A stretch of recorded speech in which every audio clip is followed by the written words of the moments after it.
3 shocking truths about glyphosate that anti-science activists don't want you to know. I'm Abby Sharp, I'm a no BS dietitian, and I have made an entire career debunking misinformation about food. And despite me debunking this one a dozen times, the weed killer in your cereal headlines don't seem to want to die. So here's some reassuring food for thought. Truth number 1, crop protection tools like glyphosate are critical to the future of American agriculture and our ability to eat well. Without crop protection tools like glyphosate, crop yields for nutritious foods would actually tank. And ultimately, we would feel that in our wallet. Nearly 3/4 of farms actually make less than 10 cents on every dollar that they spend. Without pesticides, crop losses could be as high as 85%. Farmers are already facing razor-thin margins. They cannot afford to lose more of their crops,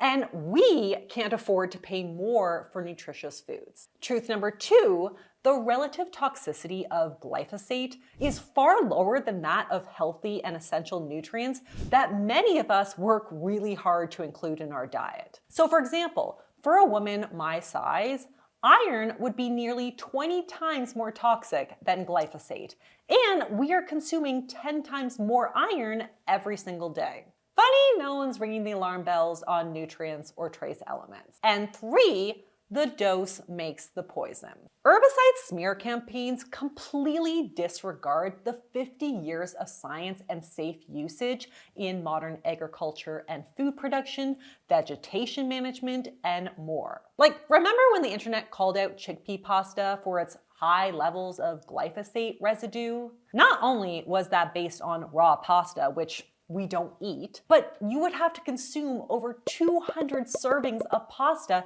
every day for the rest of your life to reach the conservative safety limit. And that limit has a 100 times safety factor built in. No one is doing that. I am ultimately all about facts over fear. And the potential trace amounts of glyphosate in your pasta is about as benign as it gets. Next.